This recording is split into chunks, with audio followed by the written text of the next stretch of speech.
पिता परमेश्वर, धन्यवाद करते हुए आपके समीप आते हैं, क्योंकि हमें मालूम है आपकी उपस्थिति में छुटकारा मिलता है, आपकी उपस्थिति में आनंद की भरपूरी है, आपकी उपस्थिति में अद्भुत प्रेम मिलता है, अद्भुत सामर्थ्य मिलती है, और जो कुछ हमारे स्वभाव में नहीं है, हमें वो सब चीज़ें आपकी उपस्थिति में आने से प्राप्त होती हैं। हम आपका हृदय से धन्यवाद करते हैं आज के इस अवसर के लिए कि हम फिर से प्रभु आपके वचन को प्राप्त करने के लिए एकत्रित हुए हैं, और विनती करते हैं पिता परमेश्वर कि ये वचन जो पवित्र आत्मा के द्वारा हमारे हृदय में बोया जा रहा है, इसके द्वारा प्रभु हम सब विश्वास करने वालों के हृदय में परमेश्वर के प्रति वो प्रेम उमड़े कि हम परमेश्वर की उपस्थिति के लिए ललायित रहें, और जैसे ही अवसर मिले हम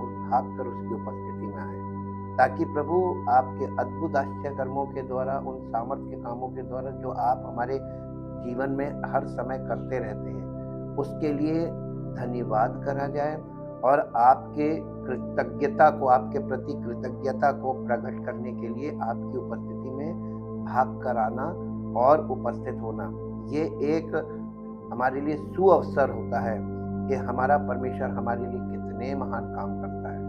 उसका धन्यवाद करने का समय होता है, उसके प्राप्त करने का समय होता है। इसलिए प्रभु, हम जब भी अवसर मिलता है, हम आपकी उपस्थिति में उपस्थित होना अनिवार्य रूप में मान कर चलते हैं, ताकि हमारे जीवन में आपकी सामर्थ्य उसी रीति से काम करती रहे और सारी महिमा आपको मिले। हमारा जीवन आपकी महिमा का कारण बने, महिमा का स्रोत बने, और महिमा का पॉइंट बने, ताकि लोग हमारे जीवन से आपकी महिमा को देखें और सारी महिमा आपको मिले। प्रभु यीशु मसीह के नाम से इस प्रार्थना को मांगते हैं, आमीन। Praise the Lord.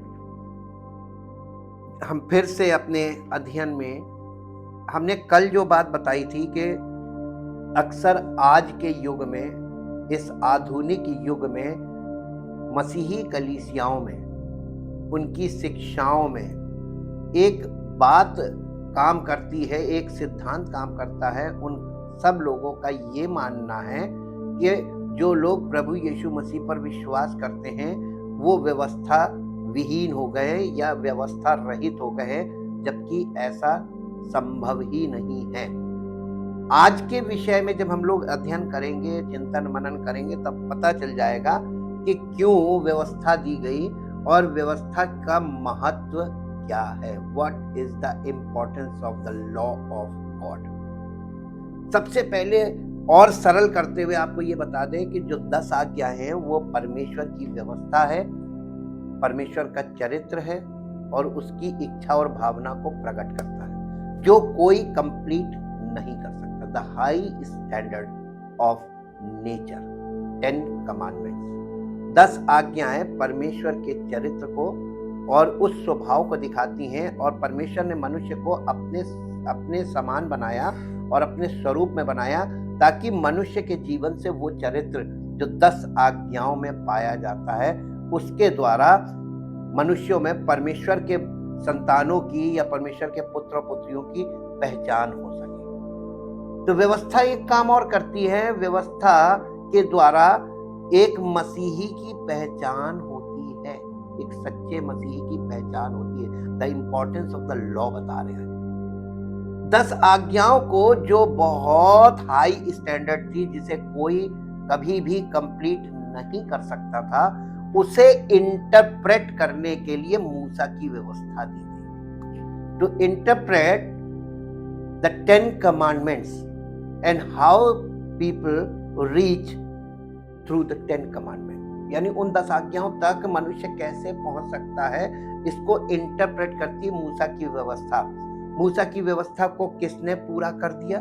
प्रभु यीशु मसीह ने। इसका मतलब प्रभु यीशु मसीह वो मार्ग बना है जिसके द्वारा हम परमेश्वर की 10 आज्ञाओं को पूरा करने के योग्य बनाए जाते हैं। तो व्यवस्था विहीन कहाँ हुए? जैसे यीशु मसीह ने व्यवस्था को फुलफिल किया है, पवित्र आत्मा परमेश्वर की व्यवस्था को या मूसा की व्यवस्था को हमारे लिए यीशु मसीह ने जो फुलफिल किया है उसको हमारे जीवन में फुलफिल करती है through the body of Christ, कलीसिया के द्वारा। ये है इसका सही अर्थ और इसका अंडरस्टैंडिंग। आज हम देखेंगे कि कानून की इंपॉर्टेंस और इसका उद्देश्य दोनों एक साथ देखेंगे। What is the purpose of the law and what is the importance of the law for all. इसमें सब आ गए, जो मसीह में नहीं है वो भी परमेश्वर की व्यवस्था के अंतर्गत हैं, और जो मसीह में है वो परमेश्वर की व्यवस्था के अंतर्गत स्वतंत्र कैसे हैं और क्यों हैं। इसी से व्यवस्था ही हमको प्रकट करती है कि हम मसीह में हैं, और जो मसीह में नहीं है व्यवस्था के द्वारा ही ये बात स्पष्ट होती है कि ये मसीह में नहीं है। अब हम इसमें आगे बढ़ेंगे। ये आज की हमारी स्टडी का लाइन होगी।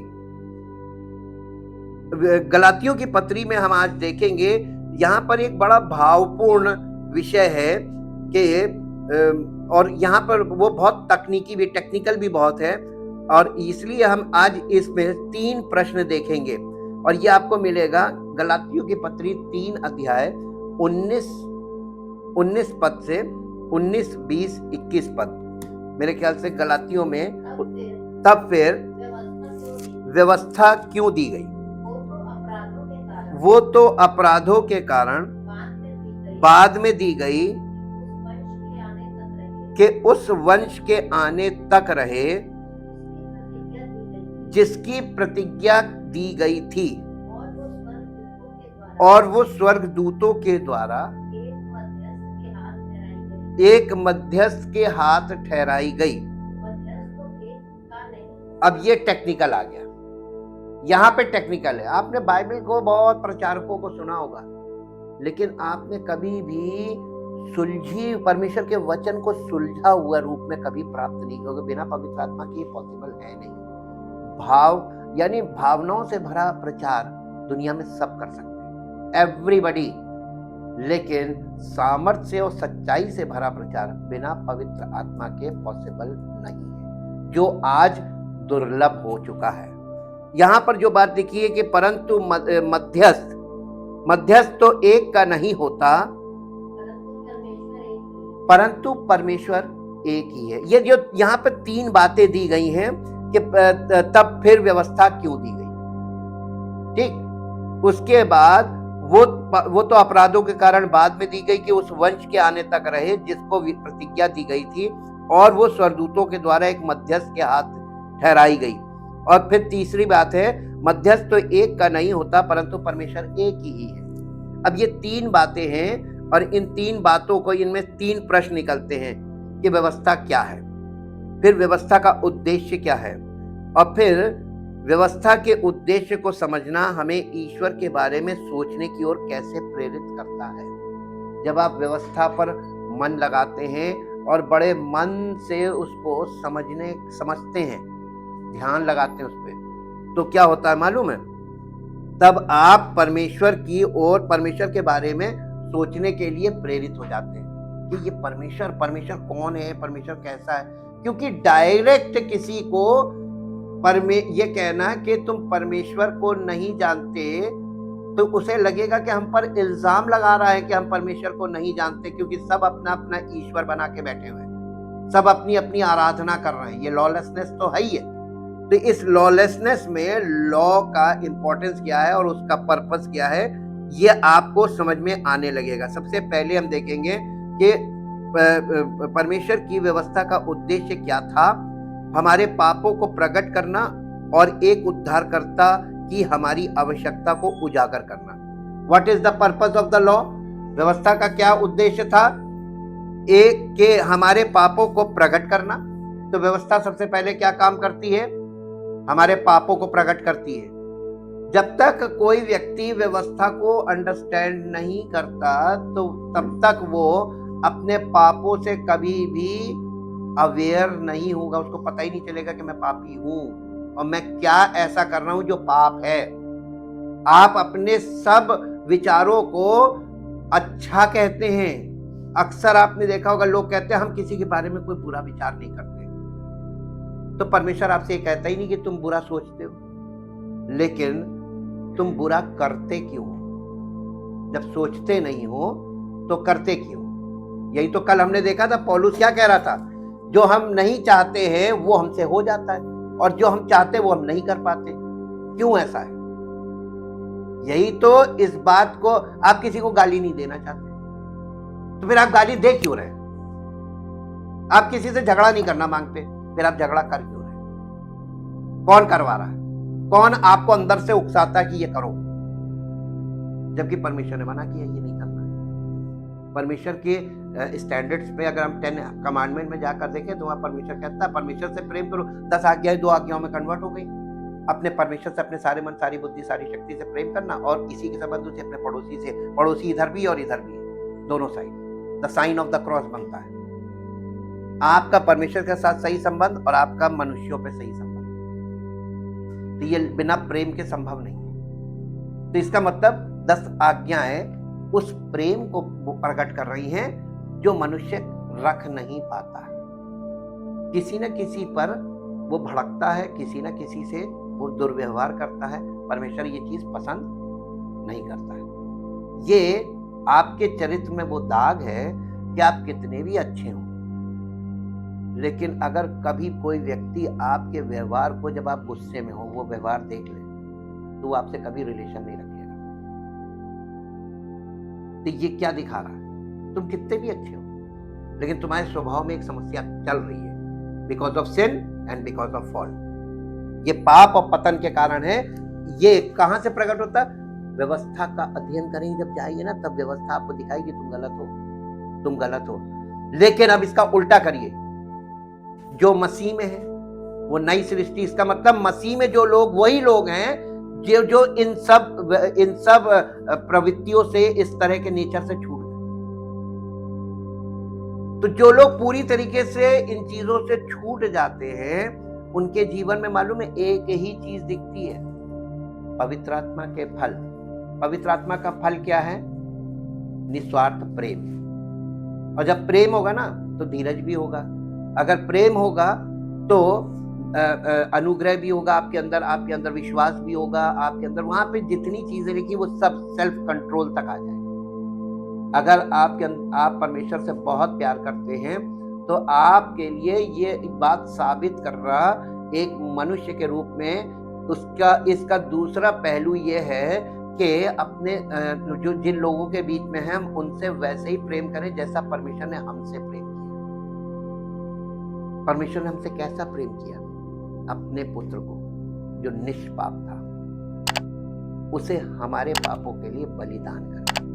तो यीशु मसीह ने हमारे पापों को ले लिया ना विलिंगली, और उसके लिए प्राण देकर हमें पाप से मुक्त कर दिया। अब हमें प्राण नहीं देना है, बल्कि हमें अपना जीवन उन लोगों के लिए सेवा में लगा देना है जो परमेश्वर को नहीं जानते, जो परमेश्वर से प्रेम नहीं करते। ऐसे लोगों से हमें प्रेम करना। तभी तो यीशु मसीह ने बोला था अपने शत्रुओं से प्रेम करो। किससे करना है? जब आप परमेश्वर को ग्रहण योग्य हो गए तो आप परमेश्वर के तो प्यारे हो गए। तो आप दुनिया में लोगों के लिए आप दुश्मन हो गए। अब लोग आपको दुश्मन की दृष्टि से देखेंगे कि देखो ये क्या बन गया। और ऐसी दशा में आपको क्या करना है? अब आपकी क्रूस चालू होती है। आपको उन्हीं लोगों से प्यार करना है। कर पाएंगे? आपका जवाब, आपकी शांति, आपकी खामोशी बता रही है आप ये कहना चाह रहे हैं कि हम नहीं कर सकते, जो मनुष्यों से संभव नहीं है। तो हम मसीह में इस योग्य बनाए जाते हैं कि हम कर सकते। तभी तो पौलुस कहने लगा उसमें होकर मैं सब कुछ कर सकता हूं। जब लोग कहते हैं नहीं कर सकते, इसका मतलब अभी वो शरीर में है, प्रकट हो जाता फटाक से। लेकिन जब कोई मसीह में होता है ना, वो नई सृष्टि है। वो कहता प्रभु में हम सब कुछ संभव है। जो मुझसे खुद से संभव नहीं है वो प्रभु में संभव है। हालेलुया। अब आप समझते जाइए कि आप कहां खड़े हैं, आपको दिखाई देने लगेगा। परमेश्वर की व्यवस्था आपको दिखाएगी स्पिरिचुअली आप कहाँ खड़े हैं और किस आधार पे, परमेश्वर की व्यवस्था के आधार पे आपको साबित किया जा रहा है। व्यवस्था अपराधों के कारण जोड़ी गई ताकि मनुष्य का पाप प्रकट हो जाए। अब देखिए इसका एक पद पढ़िए जो आपको मिलेगा गलातियों की पत्री उसका 3 अध्याय 19 पद को इंग्लिश में पढ़िए। What then was the purpose of the law? It was, ये दी नहीं गई थी, ये शुरू से नहीं आ रही है। परमेश्वर की व्यवस्था शुरू से आ रही है, यानी 10 आज्ञाएं। तो ये मूसा की व्यवस्था कहां से आ गई और क्यों आई? ये क्यों आई? अब फिर से पढ़िए। What then, ये यहां पे कौन से व्यवस्था की बात कर रहा है? मूसा की व्यवस्था की बात कर रहा है। What then purpose of the law? It was added with the 10 commandment. मूसा के तंबू में आप जाइए, वाचा का संदूक एकदम अंदर जहां होली ऑफ होलीज है उसके अंदर 10 आज्ञाएं रखी थी और वहां तक कोई नहीं जा सकता था। मूसा के तंबू में यह दिखाया जा रहा है क्यों नहीं जा सकता था? क्योंकि प्रत्येक मनुष्य पापी है, किसी को जाने की अनुमति नहीं। एक पार्ट तो ये हो गया। दूसरा ये भी मूसा का तंबू दिखा रहा है कि जो लोग वहां तक जा सकते हैं वो लोग यहाँ पे प्रवेश करने वालों के लिए जो सेवा करते थे, याजक लोग उनके लिए बलिदान चढ़ाते थे, वो लोग वहां तक जाते थे पर्दे के पहले तक। 10 आज्ञाएं जा रखी थी वाचा के संदूक उसके पहले तक। लेकिन उसके बाद उन लोगों के लिए जो सेवक होते थे, याजक होते थे, उनके लिए महायाजक जब बलिदान लेकर जाता था परमेश्वर की उपस्थिति में 10 आज्ञाओं पे, वाचा के संदूक पे, तो वो महायाजक मर क्यों जाता था? क्योंकि वो मृत्यु की व्यवस्था थी। और उस मूसा की व्यवस्था के द्वारा ये दिखाया जा रहा था कि कोई भी व्यक्ति, चाहे वो प्रीस्ट हो, चाहे वो हाई प्रीस्ट हो, चाहे वो एक कॉमन व्यक्ति हो, कोई परमेश्वर तक नहीं पहुंच सकता था। पहली बात, उन 10 आज्ञाओं तक कोई नहीं पहुंच पाया। Nobody can fulfill the 10 commandments। ये इसका रियल इंटरप्रिटेशन आपको बता रहे हैं। इसलिए परमेश्वर ने बाद में दी, ये मूसा की व्यवस्था बाद में ऐड ऑन की गई। इसीलिए जब यानी होली ऑफ होलीज के आगे जो सेक्शन बना, यानी होली प्लेस जिसे हम टेंट ऑफ कॉन्ग्रीगेशन भी कहते हैं, और ओपन कोर्ट यानी आंगन, ये 2 बाद में आए। और इनके आने का उद्देश्य क्या था?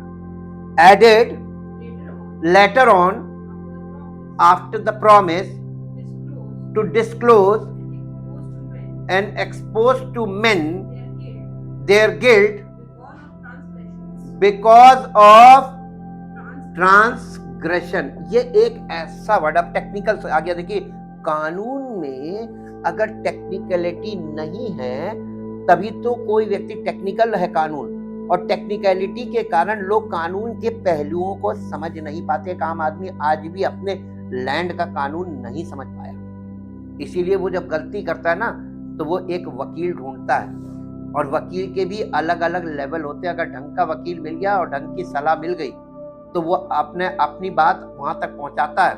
लेकिन अगर वकील सही नहीं मिला और सही तरीके से उसका मुद्दा आगे उठाया नहीं गया तो वो पहुंच नहीं पाता, कहीं वैसे ही का वैसे ही रह जाता है। यहां पे फिर से पढ़िए क्या लिखा है, बिकॉज ऑफ ट्रांसग्रेशन। मूसा की व्यवस्था बाद में जोड़ी गई because of transgression. Transgression word का मतलब होता है अतिक्रमण करना, अतिक्रमण करना। अब आप थोड़ा सा इसको अंडरस्टैंड करने के लिए मैं आपको बताऊंगा कि जब लोग हमारे यहाँ, जब शहर में आपने देखा होगा कि जब लोग अपने मकानों में थोड़ा आगे बढ़ा लेते हैं, मकान बढ़ा के बना लेते, जितनी जमीन अलॉट है उससे आपने आगे बढ़ाया। ये क्या है जो आपने आगे बढ़ाया? अतिक्रमण। इसी को इंग्लिश में कहते हैं ट्रांसग्रेशन। उसको आगे बढ़ जाना, जो लिमिट आपको दी गई उस लिमिट से आगे बढ़ जाना, ये ट्रांसग्रेशन है, या उस लिमिट से पीछे यानी लिमिट से कम हो जा रहना या लिमिट से आगे बढ़ जाना, ये दोनों दशा में, पॉजिटिव नेगेटिव दोनों तरफ, ये दोनों तरफ ट्रांसग्रेशन माना जाता है। इसीलिए जो अच्छी कॉलोनीज जब डेवलप की जाती हैं तो आपने देखा होगा कि वहां पर पहले से वो नाली क्यों बना देते हैं, नाली और रोड पहले बना देते हैं, ताकि लोगों को पता रहे कि यहाँ तक, नाली तक इनका वो कंस्ट्रक्शन होना है। मान लीजिए आपको नाली तक नहीं बनाना है तो आप कंस्ट्रक्शन अपना अंदर कीजिए, लेकिन बाउंड्री तो बनाएंगे ना नाली तक। बाउंड्री, नाली के पास क्या होनी चाहिए, बाउंड्री, ताकि आप उस जो आपकी सीमा है वो सीमा पूरी होनी चाहिए, सीमा से कम भी नहीं और सीमा से बाहर भी नहीं। ये दोनों ही दशा में ये ट्रांसग्रेशन कहलाता है। अब आप देखिए कि यहाँ पर ट्रांसग्रेशन का मतलब क्या है, वो तो बाद में दी गई जी।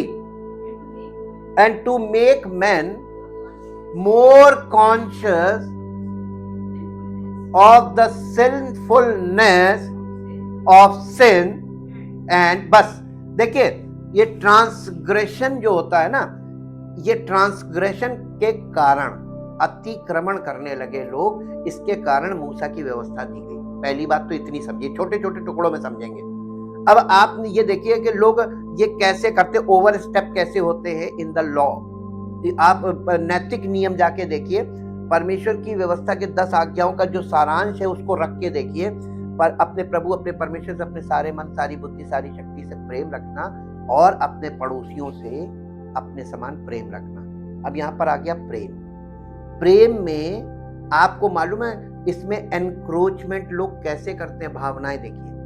कोई व्यक्ति परमेश्वर से इतना प्रेम करता है, इतना प्रेम करता है और प्रेम की सीमाओं के बाहर चला जाता है। और आपको मालूम है डिसिप्लिन का मतलब क्या होता है, सीमा में रहना। तो वो यानी अनुशासन तोड़ देता है। प्रेम का मतलब अनुशासन तोड़ना नहीं है। ये परमेश्वर कैसे सिखाएगा बताइए, बहुत टफ चीज है। Without the law of Moses, अगर इसकी टीचिंग आप ठीक से नहीं समझते हैं तब तक आपके अंदर जो भावनाएं हैं ना वो ओवरलैप करती हैं। अब आप इसको कलीसियाओं में देखिए, आज भावनाओं में खड़े खड़े लोग रोने लगते हैं। आप कोर्ट रूम में जाइए, वहां पर रोएंगे ना, पहले कहा जाएगा आप चुप हो जाइए। ये वो जगह नहीं जहां खड़े होकर रोए। ओवर भावुक होना सिन है, पाप है। अब आप मनुष्यों की धार्मिकता में जाकर देखिए, मनुष्यों के रिलीजियस सिस्टम में, तो वहां पर किसी चीज की कोई सीमा नहीं है। बैठे तो बैठे घंटों को, तीन दिन तक बैठे रहे। असीमित किसी अति हर चीज की, हमने आपको बहुत सरल भाषा में बताया था, अति हर चीज की वो डिसऑर्डर को दिखाती है। आज आप देखिए लोगों की रिलीजियोसिटी में आपको अतिक्रमण दिखता है कि नहीं दिखता, स्वभाव में ओवर स्टेप होना। कई बार लोग कहेंगे हम तो प्रभु से लड़ते हैं। अरे ये कैसी भावना है, कौन उससे लड़ सकता है? वचन का सही अध्ययन नहीं है, सही जानकारी नहीं है ना, इसलिए भावनात्मक और इस तरीके की भावुक बातें जो प्रचारक लोग करते हैं उनके पास भीड़ बहुत लगी होती है, क्योंकि ज्यादातर लोग इसी स्वभाव के हैं। और आप लोगों की भीड़ देखकर समझ जाएंगे कि ये लोगों की भीड़ इसलिए क्योंकि ये इनके मन की बात कर रहा है और इनके स्वभाव आपस में मेल खाते हैं। परमेश्वर के साथ किसी का मेल नहीं खाता, इसलिए परमेश्वर के पास कोई जा ही नहीं सकता। मूसा के तंबू में यही सब तो दिखाया जा रहा था। पवित्र आत्मा हमको वहां ले जा के क्या दिखाता है? वो सच्चाई दिखाता है जो देख कर फिर हम आते हैं, फिर अपने आप को देखते हैं, अरे प्रभु हम तो इस लायक ही नहीं है, अभी तो हम बहुत दूर हैं, अभी तो हम उसके आंगन में प्रवेश करने लायक नहीं। लेकिन धन्यवाद हो कि तूने हम लोगों को सीधे सीधे परम पवित्र स्थान में प्रवेश कराया। क्या हम इस लायक हैं? तो व्यवस्था हमको यही तो दिखा रही है। अनुग्रह का मतलब क्या है?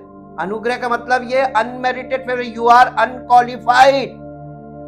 लेकिन परमेश्वर तुमसे प्रेम के कारण ऐसा कर रहा है। उसने तुमसे बलिदान नहीं मांगा नई वाचा में, बल्कि बलिदान के लहू के द्वारा तुम्हें छुटकारा देकर बुला रहा है, आओ।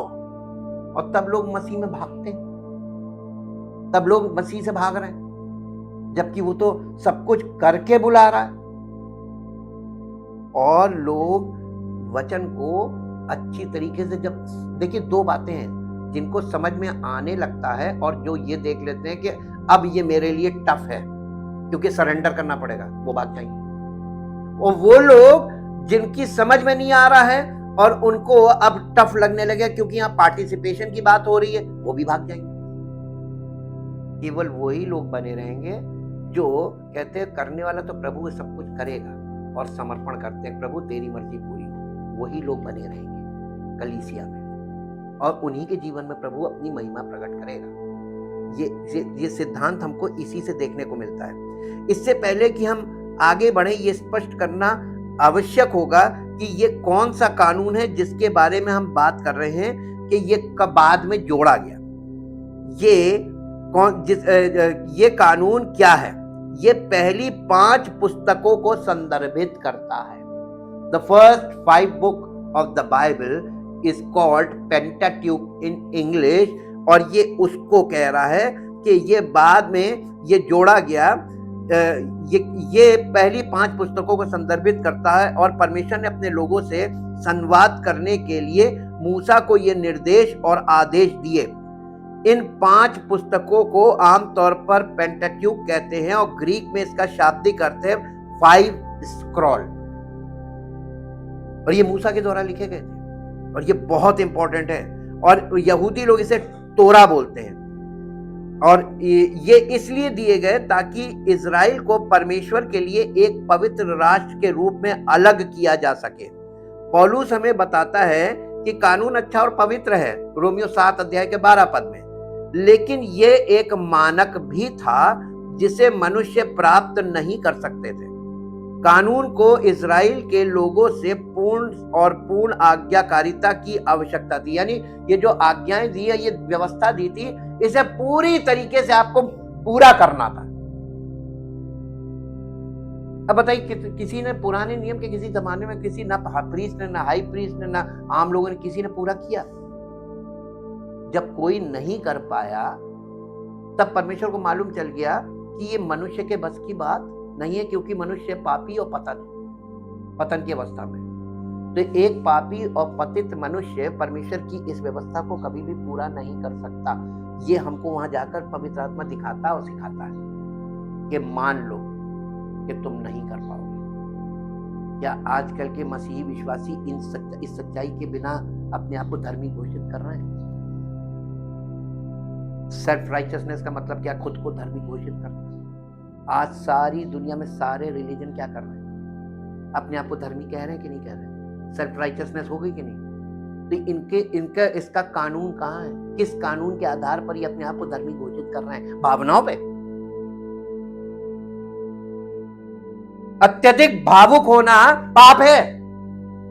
अब मूसा की व्यवस्था का इतना वो नहीं है अब टाइम कि पूरी व्यवस्था आपको समझाई जा सके, लेकिन मैं आपको पार्ट करके बता सकता हूँ। जब भी ये अवसर आता तो हम इसको बताते हैं। जैसे कि हमने आपको संडे को बताया था कि उस जमाने में मूसा की व्यवस्था में एक और चीज लिखी हुई है कि शोक मनाने की वर्जित विधि। किस तरीके से जब शोकित होना, तो कोई ऐसी हरकत, कोई ऐसा व्यवहार मत करना जिससे अगल बगल के लोग कहें कि अरे ये तो परमेश्वर को जानते ही।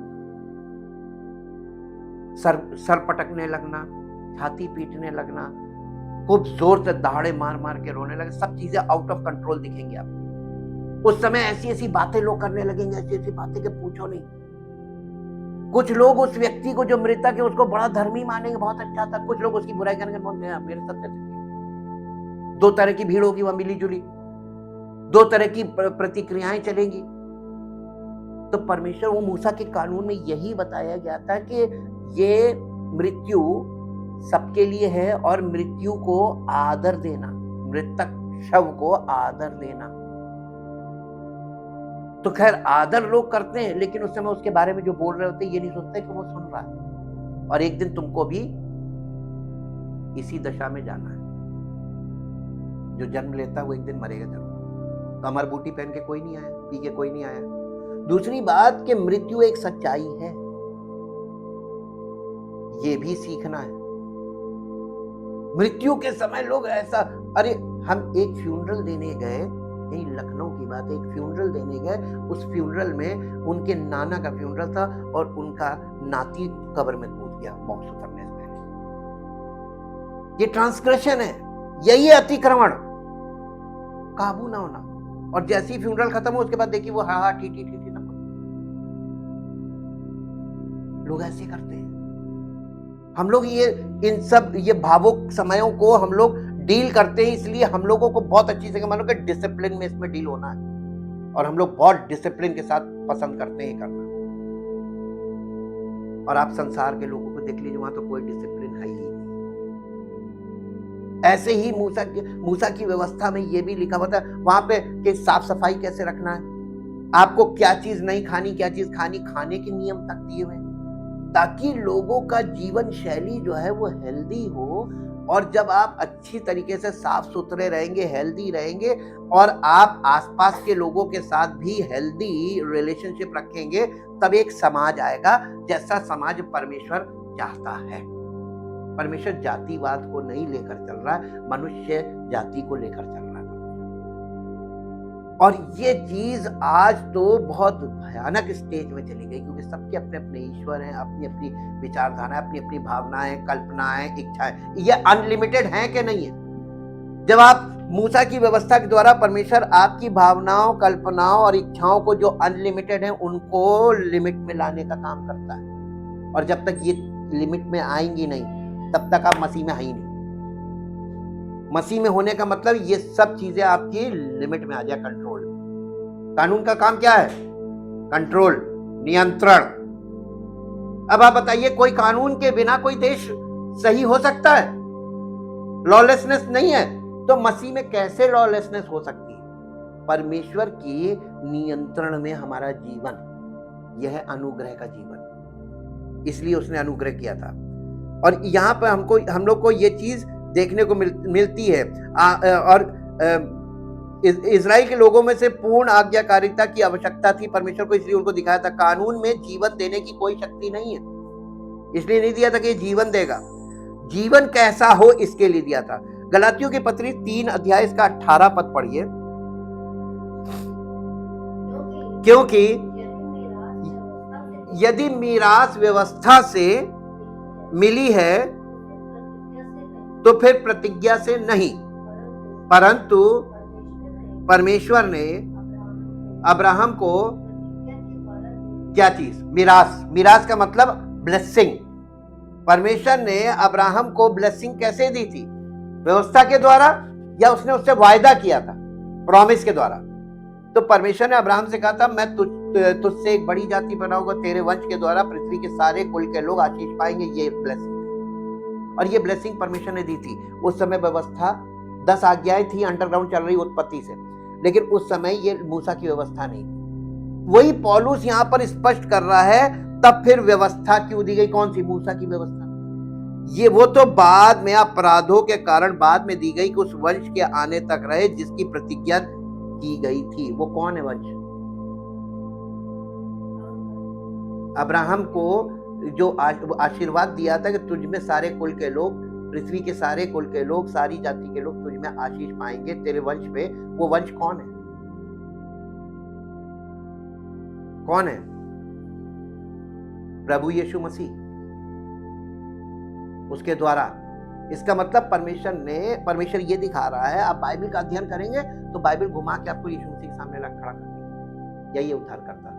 और परमेश्वर आराम से उसी को प्रकट करता है। मूसा के तंबू में भी उसी को प्रकट कर रहा है, वही उद्धार करता है। उसके बिना कोई नहीं पहुंच पाएगा। तुम चाहे जितने धर्म कर्म कर लो, चाहे जितना सर पटक लो, वो सब अतिक्रमण है। अनलिमिटेड करते हो तुम, लेकिन तुम बुद्धिमानी से नहीं, समझ नहीं रहे हो। वचन क्या समझा रहा? पवित्र आत्मा हमको इसीलिए दिया गया है, वो तुमको पॉइंटेडली दिखा दे कि इसके बिना तुम जा नहीं सकते, चाहे तुम कुछ कर लो। तो हम क्यों करके अपना समय और अपनी एनर्जी वेस्ट करें?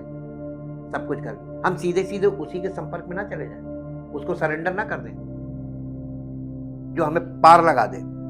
जी, अब यहां पर आपने देखा ना कि यहाँ पर तर्क के आधार पर लोग ये सोचने के लिए प्रलोभित हो सकते हैं, वे पौलुस की गवाही जानते हैं।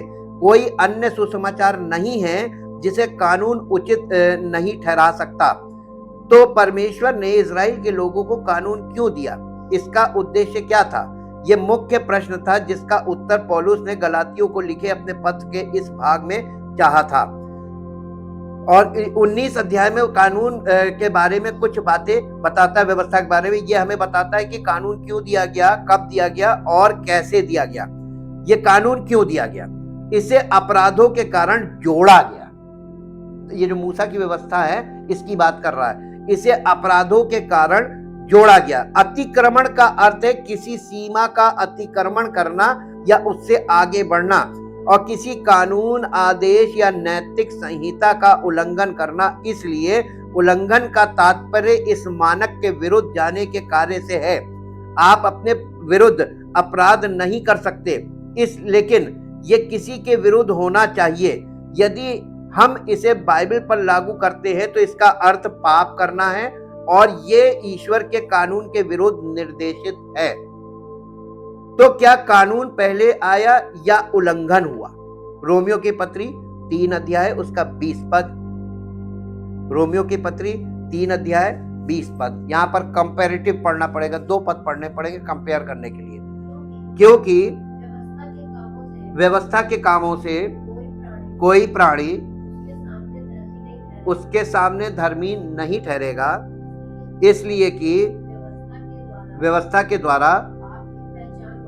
अच्छा, तो मूसा की व्यवस्था इसलिए दी गई ताकि लोग पाप को पहचाने। पहली बात अपनी। अब आप इसको दूसरे शब्दों में कहिए, मूसा की व्यवस्था इसलिए दी गई ताकि लोग अपनी लिमिट्स को पहचाने, अपनी स्वाभाविक लिमिट को, कि हमें कितना कोई बात बोलनी है तो कितनी बोलनी है, कैसे बोलनी है, किससे बोलनी है, किससे नहीं बोलनी है, कैसे नहीं बोलनी है, कब नहीं बोलनी है, कब बोलनी है। ये सब कुछ आ गया। उसके बाद एक और पद पढ़ दीजिए, रोमियो की पत्री 4 अध्याय उसका 15 पद। 4 अध्याय का 15 पद। व्यवस्था तो क्रोध उपजाती है, और जहां व्यवस्था नहीं वहां उसका उल्लंघन भी नहीं। अब आप ये बताइए, जब व्यवस्था नहीं होगी तो उल्लंघन किस चीज का आप कर रहे हैं? आपको लिमिट ही नहीं है। व्यवस्था का ना होना, कानून का ना होना, इसका मतलब कोई लिमिट नहीं। आजकल की कलीसियाओं में क्या है? कोई लिमिट नहीं। आपको कितना परमेश्वर को भेंट देनी, कोई लिमिट नहीं, अनलिमिटेड। आप जितना चाहो उतना दे दो। देखिए अन्य जातियों में आप गिविंग देखिए, या तो बिल्कुल मिनिमम है या इतनी ज्यादा है अनलिमिटेड। लेकिन एक प्रॉपर पोर्शन में, यानी एक अनुपात में रेगुलरली परमेश्वर को भेंट देना, ये डिसिप्लिन है। ये नहीं दिखेगा आपको, ये नहीं दिखेगा। कहो तो अपना सब कुछ बेचकर दे दें, इतना है उनके पास कि देने की कोई लिमिट नहीं। और कहो तो जितना देना उससे भी एकदम मिनिमम करके दे रहे हैं। अब ये बताइए एनक्रोचमेंट है कि नहीं? मूसा की व्यवस्था क्यों दी गई? ताकि लोग ये सीखें कि जब आप परमेश्वर के पास जाते हैं तो वहां पर आपको एक बुद्धिमानी से चलना है, सीखना पड़ेगा। ये सीखने का विषय है। आत्मिक जीवन में आपको सीखना पड़ेगा कि परमेश्वर की उपस्थिति वाले लोगों का चाल चरित्र, स्वभाव और उनका व्यवहार ये कैसा होना चाहिए वचन के आधार पर। ये इसके लिए मूसा की व्यवस्था दी गई। हाँ, ये दोनों पद हमने जो पढ़े ये हमें बताते हैं कि व्यवस्था पाप का ज्ञान कराती है और हमें हमारा अपराध दिखाती है। इसलिए व्यवस्था ने पहले अदृश्य पाप को कानून के माध्यम से दृश्यमान बना दिया। कानून या व्यवस्था हमारे पापों को हमारे सामने प्रकट करता है और हमें दिखाता है कि हम वास्तव में कौन हैं। ये हमें ईश्वर के पवित्र और उत्तम चरित्र को भी दर्शाता है कि वो कितना पवित्र है कि हम इतने गंदे हैं कि हम वहां तक पहुंच ही नहीं सकते। और इसीलिए क्योंकि वाक्यांश का अर्थ या तो कारण या उद्देश्य हो सकता है। इसका मतलब ये हो सकता है कि कानून मनुष्य के कार्यों और पापों पर लगाम लगाने के लिए जोड़ा गया था। ये प्रशंसनीय लगता है क्योंकि हम जानते हैं कि पृथ्वी पर बुराई थी और बुराई लगातार उनके दिलों में थी। उत्पत्ति की पुस्तक 6 अध्याय उसका 5 पद पढ़ दीजिए कि आरंभ से पृथ्वी पर मानव जाति में बुराई की लिमिट देख लीजिए कहाँ जा रही है। यहोवा ने देखा मन के मनुष्यों की बुराई पृथ्वी पर बढ़ गई है और उनके मन के विचार में जो कुछ उत्पन्न होता है, पहली चीज निरंतर उत्पन्न होता रहता है, लेकिन निरंतर बुरा उत्पन्न होता रहता है। आज बताइए, आज परमेश्वर देख रहा है तो क्या आज यही बात नहीं देख रहा है कि ये देख रहा है कि सब धर्मी हो गए, सब पवित्र हो गए? यही चीज देख रहा है और इसी के लिए ये वचन हमको दिए गए। इसका अर्थ ये भी हो सकता है कि कानून भी किसी उद्देश्य से जोड़ा गया हो। रोमियो की पत्री 5 अध्याय उसका 20 पद पढ़ दीजिए, जो हमें बताता है कि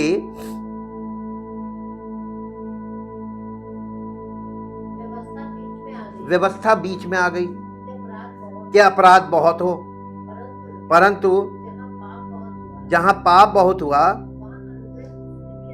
वहां अनुग्रह उससे भी अधिक हुआ। हम कि जैसा पाप ने मृत्यु फैलाते हुए राज्य किया, वैसा ही हमारे प्रभु यीशु मसीह के द्वारा अनुग्रह भी अनंत जीवन के लिए धर्मी ठहराते हुए राज्य करे। हमारे सभी पापों से बढ़कर अनुग्रह है। पौलुस यहाँ पूरे प्रेरित के अधिकार के साथ बोलता है, इस आश्वासन को कायम रखें। हम जानते हैं कि हम अनंत काल के इस पक्ष में कभी भी पाप रहित नहीं होंगे, लेकिन हम कभी भी ईश्वर की कृपा से वंचित भी नहीं होंगे। हम पाप रहित नहीं होंगे, लेकिन हम उसके अनुग्रह से वंचित भी नहीं होंगे। कितनी बड़ी गुड न्यूज है ये। नहीं होंगे, लेकिन हम कभी भी ईश्वर की कृपा से वंचित नहीं होंगे। अनुग्रह पाप के लाइसेंस के रूप में नहीं है। आज लोग कलीसियाओं में अनुग्रह के अंतर्गत सारे पाप कर रहे हैं और सोच रहे हैं हम पर तो अनुग्रह हो गया, प्रभु यीशु मसीह ने हमको माफी मिल गई ना। यहां पर वो अज्ञानता में फिर फंस गए। नहीं, माफी नहीं मिलती है, बल्कि यीशु मसीह के लिए एक मार्ग के रूप में मौजूद है। ये जो मूसा की व्यवस्था ये दी कब गई? जब तक वो संतान ना आ जाए जिससे वादा किया गया था। गलातियों की पत्री 3 अध्याय 19 पद। ये किसके लिए दी गई थी? तब फिर व्यवस्था क्यों दी गई?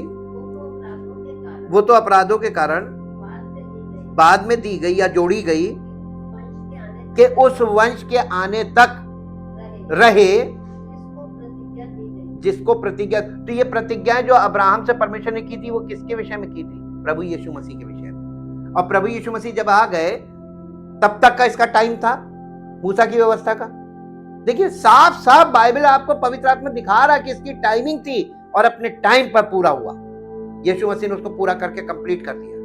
अब आप ये बताइए कि मूसा के तंबू में पवित्र आत्मा ले जाके यही तो दिखा रहा है कि देखो उसने जो पूरा कर दिया, आज लोग फिर वही कर रहे हैं,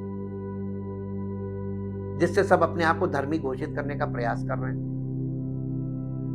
तो फिर वही वापस उल्टा मुड़ गए। पिछले यानी इसका जो पिछला वाक्यांश है यहाँ पर, तो वहां पे लिखा गया, जोड़ा गया शब्द के उपयोग से संकेत मिलता है कि कानून जोड़े जाने से पहले भी कुछ अस्तित्व में था। एक शुरुआती बिंदु था। यदि हम गलातियों 3:17 पढ़ते हैं, 3:17 पढ़ दीजिए। पर मैं ये कहता हूं, जो वाचा परमेश्वर ने पहले से पक्की की थी, उसको व्यवस्था 430 वर्ष के बाद आकर नहीं टाल सकती कि प्रतिज्ञा। परमेश्वर ने जब अब्राहम से ये प्रॉमिस किया था, उस समय मूसा की व्यवस्था नहीं थी। मूसा की व्यवस्था कब आई है? इस प्रतिज्ञा के 430 वर्ष बाद आई। पहली चीज ये पता चल गई कब आई, और ये पता चल गया कि 430 साल बाद आई। और तो हम जानते हैं कि कानून उस चीज का अनुसरण करता है जो पहले हुआ था, और ये इब्राहिम की वाचा के अतिरिक्त था। एक शुरुआत थी, लेकिन जब तक शब्द का उपयोग समापन के बिंदु को भी दर्शाता है। जब तक शब्द का उपयोग समापन के एक बिंदु को भी दर्शाता है। इस प्रकार कानून का एक अस्थायी कार्य था। हम ये भी जानते हैं कि ये तब तक अस्तित्व में रहेगा जब तक मसीहा इब्राहिम से किए गए वायदे को पूरा करने के लिए इब्राहिम के वंशजों के पास नहीं आया, यानी यीशु मसीह के आने से पहले तक। और फिर कानून कैसे दिया गया या मूसा की व्यवस्था कैसे दी गई? इसे एक मध्यस्थ द्वारा स्वर्गदूतों के माध्यम से स्थापित किया गया था। वो मध्यस्थ मूसा था और पुराने नियम में हमारे लिए इस मध्यस्थ के रूप में मूसा के कार्यों और भूमिकाओं का वर्णन करता है। मूसा लोगों और ईश्वर के बीच में मध्यस्थ था। निर्गमन की पुस्तक उसका 18 अध्याय 14, 15, 16 3 पद पढ़ दीजिए। निर्गमन की पुस्तक 18 अध्याय उसका 14, 15 और 16 पद। ये देखकर कि मूसा लोगों के लिए क्या क्या करता है, उसके ससुर ने कहा, ये क्या काम है जो तू लोगों के लिए करता है? क्या कारण है कि तू अकेला बैठा रहता है और लोग भोर से सांझ तक तेरे आसपास खड़े रहते हैं? मूसा ने अपने ससुर से कहा, इसका कारण ये है कि लोग मेरे पास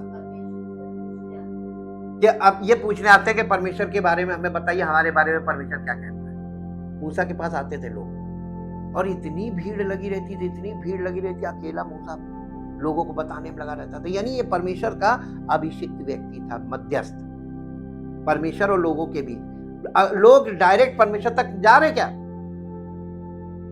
मूसा के थ्रू परमेश्वर से बातचीत कर रहे हैं, यानी परमेश्वर उनके विषय में क्या कहता है, इस मसले में परमेश्वर हमारे जीवन में कैसे हल करेगा हमारा ये मसला। तो अपने मसले लेकर आते थे। आज हम सेवकाई में हैं, हमसे पूछिए, हमारे पास हर समय लोगों का संपर्क रहता है। लोग पूछते हैं, कुछ कभी आते हैं, कभी पूछते हैं, फोन करते हैं और बहुत लंबे लंबे समय तक कॉलिंग चलती रहती।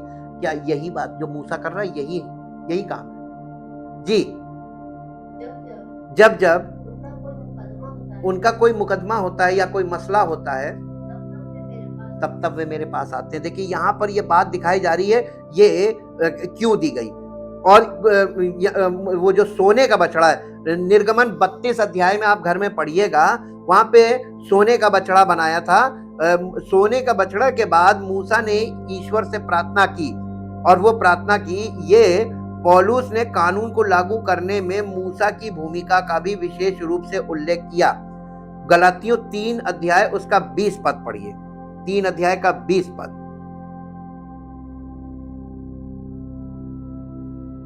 तीन अध्याय उसका 20 पद। जी, गलातियों, मध्यस्थ तो एक का नहीं होता, परंतु परमेश्वर एक है, लेकिन परमेश्वर और मनुष्यों के बीच में भी एक मध्यस्थ होना चाहिए कि नहीं होना चाहिए? अब ये भी चीज मूसा की व्यवस्था से दिखाई और सिखाई जा रही है। इस मध्यस्थ के बारे में और अधिक बात करता है। एक मध्यस्थ कार्य करता है और एक से अधिक व्यक्तियों के बीच संलग्न होता है। हम जानते हैं कि कानून को एक मध्यस्थ की आवश्यकता थी और इसे दो पक्ष शामिल थे, परमेश्वर और लोग। शायद देवदूत प्राणी शामिल थे, लेकिन कम से कम 2 लोग शामिल थे। इसके बारे में हम निश्चिंत हो सकते हैं। पौलुस का क्या मतलब था जब उसने अचानक ही ईश्वर एक है का उल्लेख किया? वायदे के संबंध में, कानून के बारे में, यानी परमेश्वर की वाचाओं के संबंध में या प्रोमिसेस के संबंध में कानून के बारे में सोचना उपयोगी हो सकता है, जबकि कानून एक मध्यस्थ द्वारा स्थापित किया गया था। वायदा स्वयं परमेश्वर द्वारा दिया गया था। परमेश्वर ने सब कुछ स्वयं ही किया। वचन देना और वचन को पूरा करना, दोनों काम परमेश्वर ने किए। वचन भी परमेश्वर ने दिया, पूरा भी उसी ने किया। वचन कैसे देता था? पवित्र आत्मा के द्वारा। उन भविष्यवक्ता चुन लेता था, उनके द्वारा बुलवा देता था अपनी आत्मा से। तो ये कौन बोल रहा? परमेश्वर बोल रहा। आज भी परमेश्वर दोनों काम करता है, वचन भी वही देता है और उसे पूरा भी वही करता है। यही बात, और ये वहां पर मूसा की व्यवस्था से हम देख सकते हैं और सीख सकते हैं। इसलिए हम गलातियों 3:20 को इस तरह से समझ सकते हैं। वायदे के लिए मध्यस्थता की आवश्यकता नहीं थी, क्योंकि ये पूरी तरह से केवल परमेश्वर पर निर्भर था। परमेश्वर ने वायदा किया था वो इसे निभाएगा। हम इसमें कुछ जोड़ या बदल नहीं सकते। ये हमें बताता है कि ईश्वर कौन है, ईश्वर ने क्या कहा है और वो क्या करेगा और उसने क्या किया है। गलातियों 3 अध्याय उसका 21 पद पढ़ दीजिए। तो क्या व्यवस्था परमेश्वर की प्रतिज्ञाओं के विरोध में है? कदापि नहीं, क्योंकि यदि ऐसी व्यवस्था दी जाती जो जीवन दे सकती तो सचमुच धार्मिकता व्यवस्था से होती। यहां पर भी देखिए बता दिया, पौलुस भावुकता पूर्वक और स्पष्ट रूप से कहता है कि कानून ईश्वर के वायदों के विपरीत नहीं है। व्यवस्था जीवन देने के लिए नहीं दी गई थी और धार्मिकता व्यवस्था से नहीं थी। कानून मनुष्य के कर्तव्य पर केंद्रित है और आज्ञाकारिता पर निर्भर है। सब कुछ पूरी तरह से परमेश्वर की संप्रभुता और उसके आशीर्वाद पर निर्भर है। अब आपको क्या समझ में आया? व्यवस्था का संबंध मनुष्य के कर्तव्य से है, हमारे कर्तव्य से है, और हमारे कर्तव्य के लिए आज्ञाकारिता जरूरी है। और आज्ञाकारिता, जब हम परमेश्वर की व्यवस्था को के अनुसार आज्ञा मानते हैं, तब हमारा जीवन परमेश्वर की महिमा का कारण बनता है। आजकल के विश्वासियों को कंपेयर करके देखिए, बाइबल के अंदर जो जिनके विषय में लिखा है मसीह में, उस जो परिभाषा मसीह में की है उसके अनुसार देखिए तो आपको लगेगा अरे ये तो सब अनियंत्रित हो गए। लॉलेसनेस दिखाई देगी, आपको स्पष्ट दिखनी चाहिए। सब लॉलेसनेस है। परमेश्वर करता है, उसने जैसा किया, उसने जैसा चाहा वैसा किया। वो यही चाहता है कि वो जैसा चाहता है हम वैसे बने। वो ये नहीं चाहता है कि हम अपनी भावना प्रकट करने आ गए। प्रभु की उपस्थिति में अपनी भावना कभी मत प्रकट कीजिएगा। जब प्रभु की उपस्थिति में आइएगा तो अपनी भावना को काबू में रखिए और परमेश्वर की भावना में आगे बढ़िएगा। एक पद निकालिए जो आपको मिलेगा, सबोपदेशक की पुस्तक। सबोपदेशक की पुस्तक, डिसिप्लिन की बात कर रहे हैं। डिसिप्लिन बहुत जरूरी है। और अगर लाइफ में डिसिप्लिन नहीं है, जिस जीवन में डिसिप्लिन नहीं है वो मसीह में नहीं है। कोई भी विश्वासी, कोई सेवक, कोई भी हो, अगर उसकी लाइफ में आपको डिसिप्लिन, वो डिसिप्लिन जो वचन के आधार पर, हमारे परिभाषा के आधार पर डिसिप्लिन नहीं। सबोपदेशक की पुस्तक उसका 5 अध्याय, सबोपदेशक की पुस्तक उसका 5 अध्याय और उसका पहला पद पढ़िए। जब तू परमेश्वर के भवन में जाए, क्या करना? सावधानी से चलना। सुनने के लिए समीप जाना। सुनने के लिए समीप जाना, मूर्खों के बलिदान चढ़ाने से। यहाँ कहना क्या मांग रहा है? मूर्ख आदमी केवल बलिदान चढ़ाता, सोचता हमने प्रभु के लिए कर दिया, अब प्रभु हमारे लिए जल्दी से भंडार खोल दे। ये मूर्ख का विचार है। आजकल के विश्वासी क्या सोचते हैं? हम आए, हमने प्रभु को भेंट दी है, हमने प्रभु, अब मेरे लिए प्रार्थना करते, प्रभु मेरे लिए सब कर दे, चमत्कार करते हैं। ऐसे ही है ना? अरे तब धर्मी हो गए, हम ही पापी हैं के लिए। यही चल रहा है ना।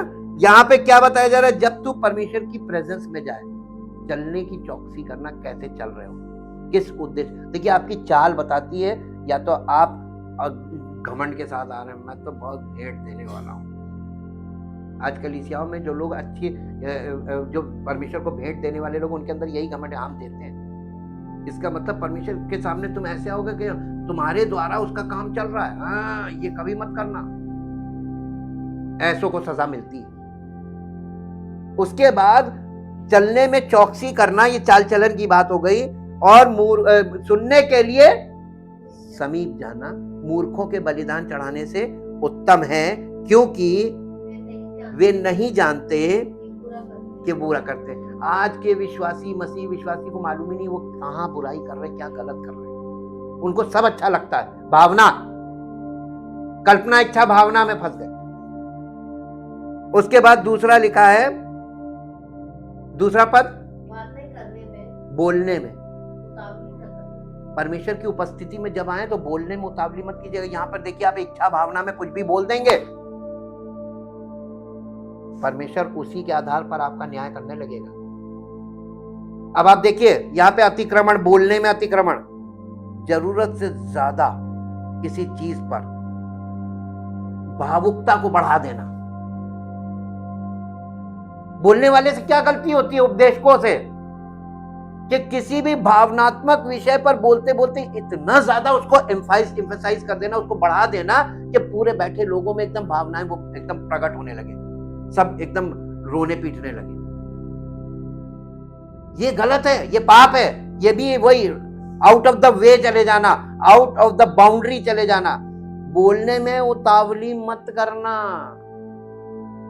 अक्सर लोग उतावली करते हैं बोलने में, और जैसे ही वो वचन सुनकर उनका आनंद से वो ग्रहण करती है, क्या है, पत्थर पथरीली भूमि पर के वे हैं जो वचन को सुनते तुरंत आनंद से ग्रहण करते, ये क्या है, उतावली। और मालूम है थोड़े दिन बाद देखिए वो जड़ ना होने के कारण सूख गए, खत्म। ऐसे विश्वासी कितने हैं? हमसे पूछिए, सेवा में जितने साल से हम हैं, हमने तो इतने देखे, इतने मैक्सिमम हमने देख लिए। और हमको वचन में देखते हैं और जब रियलिटी में देखते हैं हमको सब कुछ सब साफ साफ दिखता है। उतावली में परमेश्वर के सामने लिखा है, बातें करने में उतावली ना करना और ना अपने मन से कोई बात, उतावली में यहां से कोई नहीं, भावना में मत भर जाना। और लोग यहां क्या करते हैं गवाही के टाइम, ये टाइम आपके लिए, कलीसिया के लोगों के लिए इसीलिए रखा गया, प्रभु की उपस्थिति है और वो खुद चेक कर लेता कौन क्या कर रहा है और कैसे कर रहा है। अतिक्रमण यानी आप कितनी बाउंड्री क्रॉस कर रहे हैं बोलने में। कटनी छटनी कौन करता भैया? पिछले अध्ययन याद कीजिए, जो कोई मसीह में है उसमें दो प्रकार के लोग हैं, एक जो फलते एक नहीं फलते हैं। जो फलते हैं उन्हें छांटता है, जो फलते हैं नहीं फलते उन्हें काटता है। तो ये काट छाट कौन कर रहा है? पिता। उसने बताया था, मैं डांट लाता हूं तुम डालियां हो और मेरा पिता किसान। तो पिता काम कर रहा है कलीसिया में। बड़े बोल मत बोला करो, यहाँ पे खड़े होकर दीनता और नम्रता के साथ, और ज्यादा नहीं बोलना चाहिए। तेरे वचन आगे पढ़ दीजिए क्या लिखा है। और क्योंकि परमेश्वर स्वर्ग में है और तू पृथ्वी पर है, इसलिए तेरे वचन, ब्रीफ में बोलो, थोड़ा बोलो, ज्यादा बोलो, करो कुछ नहीं। इससे अच्छा है कि थोड़ा बोलो, ज्यादा मत बोलो। ये डिसिप्लिन बताया गया है। और यहां पे आप घर में जाके इसको खूब पढ़िए। अब हम आपको अंत में एक बात बताते हैं। बाइबल में 3 किताबें एकदम अगल बगल हैं। वो 3 किताबें कौन सी हैं? बाइबल में पहली किताब है ये जो भजन संहिता और नीति वचन, इन दोनों किताबों को अगर मिला दीजिए तो ये परमेश्वर के आंगन को दिखाती हैं, मूसा के तंबू के आंगन को। तो इनमें जो भी बात आपको मिलेगी वो आपको अपने जीवन के, यानी शारीरिक जीवन में आपका आसपास लोगों में कैसी छवि है, क्या व्यवहार करते हैं, उसका क्या प्रभाव है, उसके विषय में। उसके बाद जो सबोपदेशक की पुस्तक है, ये है होली प्लेस, पवित्र स्थान में क्या कैसा व्यवहार होना चाहिए, कैसा वो होना चाहिए, ये हमारे हृदय को दिखाती है, हमारे भीतरी मनुष्यत्व को। आप सबोपदेशक की पुस्तक में अपना भीतरी मनुष्यत्व देख सकते हैं। और फिर तीसरी किताब है श्रेष्ठ गीत। श्रेष्ठ गीत जो है वो होली ऑफ होलीज की बुक है। परम पिता परमेश्वर, हम आपका हृदय से धन्यवाद करते हैं आपके पवित्र वचनों के लिए, और धन्यवाद करते हैं उस सहायक के लिए जो आपने भेजा है। और वो सहायक आपने हम सब कलीसिया के लोगों के लिए भेजा है जो हमारे बीच कार्य करे, क्योंकि वो ही सामर्थी है, और वो है परमेश्वर पवित्र आत्मा जो हमारे बीच में काम करने के लिए आया है। वो आपकी इच्छा और योजना को हर एक विश्वास करने वाले के जीवन में स्थापित करने आया है, ताकि हम सब विश्वास के अंतर्गत, हम सब जो विश्वास करके प्रभु यीशु मसीह के पास आए, हमारे जीवनों में मसीह की महिमा को प्रकट करें, ताकि सब संसार के लोगों में ये अंतर कर सके कि देखो ये हैं जो मसीह में हैं, ये हैं मसीह के लोग, और पवित्र आत्मा के फलों के द्वारा संसार में हमारी पहचान कराए, ताकि परमेश्वर की महिमा हो और सारी महिमा उसको मिले। धन्यवाद करते हैं इस प्रार्थना को। परमेश्वर आपके इकलौते पुत्र प्रभु यीशु मसीह के जीवित, पवित्र और सामर्थी नाम से मांगते हैं। आमीन।